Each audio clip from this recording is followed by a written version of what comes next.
Andre Onana has finally left Manchester United, guys. It seems to be done and dusted after a very short, not really sweet ride. This guy, who came as arguably one of the best goalkeepers in the world, has left in an unceremonial manner. But it's not all we wished for. It's not what any of us wished for.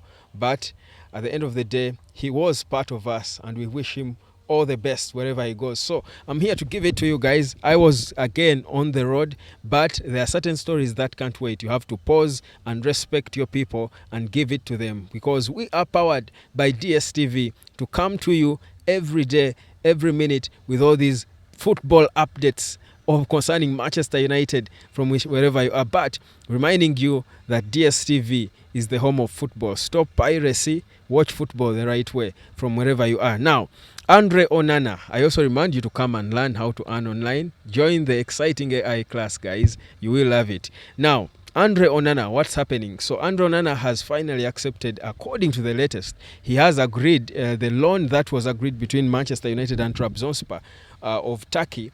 That is the current team currently, competing closely now in the first few games of the league.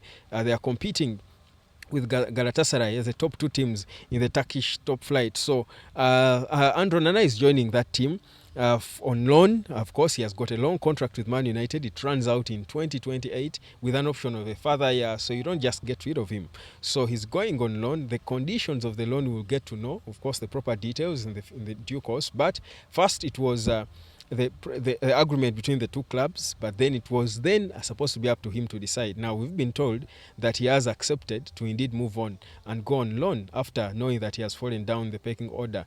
And it's not the ending we all wished for Andre Onana, to be honest. I think I was here dancing and singing the Onana song, Onana, what's my name? For those of you who've been here long enough, you remember me. I was singing and jubilating because I wanted us to move on from David De Gea. It's not that I didn't like David De Gea, but if that's the direction the club was taking, I'll back it, just like I'm backing Senny Lamens now.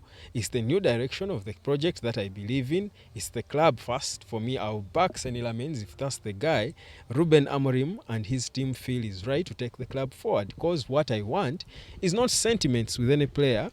It's to see Manchester United go forward. For me, that's what I want to see. So whereas I'm African, I love Onana, nothing against him. I mean, I'm a good guy, humble guy, good personality. It didn't work. It's not the end of the world. I mean, he's only turning 30. For a goalkeeper, that's a baby.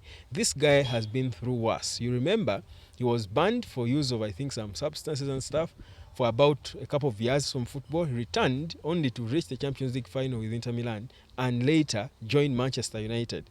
In just a few years from his return to football. Now, that's a winner. That's a character of a winner, of a fighter. I mean, if he's done it before, to get to the top, there is nothing bigger than Man United. He got to the top. It did not work, but he's still there. So go to Turkey. Turkey is a beautiful atmosphere, I feel, for a player who wants to gain their confidence back, because there is pure passion in Turkey. They love football. They are genuinely, that's why even Victor Osimhen, after his ordeal with Napoli, he went to Turkey and he found solace there. They loved on him because he's performing, and he has stayed there permanently. So for me, I think Turkey is a good place for Onana to go and concentrate on football, because there is a great goalkeeper. I don't think Senny Lamens is a better goalkeeper than Andre Onana. It just didn't work for Andre Onana. Just like things fell apart for Loris Karius of Liverpool, if you recall, after reaching the biggest stage in the Champions League, only for his career to go just because of an error. I mean, that's the thing. That's the risk you get, the price you pay for being a goalkeeper at the biggest level of football. Any mistake is costing you a multi-million pounds deal. But Onana is moving on as it looks, and you want a manager who makes decisions, who is clear, who has clarity on what they're doing. There's a proper plan on what they're doing. Now we are told also that Man United is also, I think, in bed currently with Brighton over a deal for Carlos Baleba, who also seems to be pushing to leave in January. So Man United's confidence why they didn't move apparently for a midfielder in this summer is because they think they will get Baleba. There seems to be a gentleman's agreement that they will get Carlos Baleba in Jan. So they said, let's wait until Jan if we are getting him, because Amorim seems to be sold to the dream that Baleba is the guy to make that midfield tick for him. Whatever the reason, he's the boss. Whatever he sees in Baleba, you all can't know.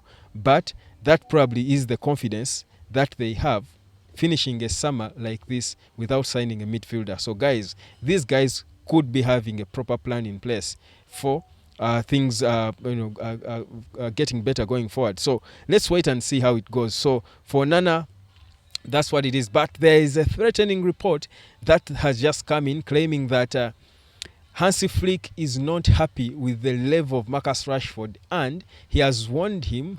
They're running out of patience with him. They have told him to raise his levels. If not, they are sending him back to Man United.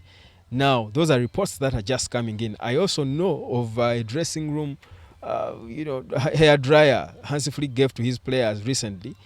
And in fact, Lamine Yamal apparently also responded to him, and of course, responded to his comment that there are big egos growing in the dressing room.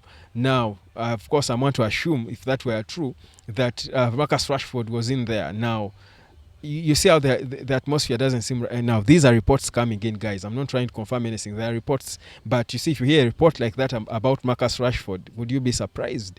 I said it here that I think Rashford would go and proper floor that La Liga, take it on his back with the levels he showed at the hardest league in the world with Man United. If he goes to the Liga now, should be his prime age, should be bossing it. But it's upon him to put his head down. But if these reports are beginning to emerge about him, I don't know whether it's true, but it's just emerged. But that's what's happening. They could send him back to Man United. So remember, he's only away on loan. It's not a permanent move. So guys, there's a lot going on with Man United despite it being an international break. Cunha could be recovering good. I think he posted something on Instagram, so there shouldn't be big worries about his health. I think he's okay. We'll talk a lot more about that in the coming hours. My name is Webb. This is the Night of Sport. Come and learn how to earn online from whichever part of the earth you're at. I will be here for you. Let's learn and earn together, fam.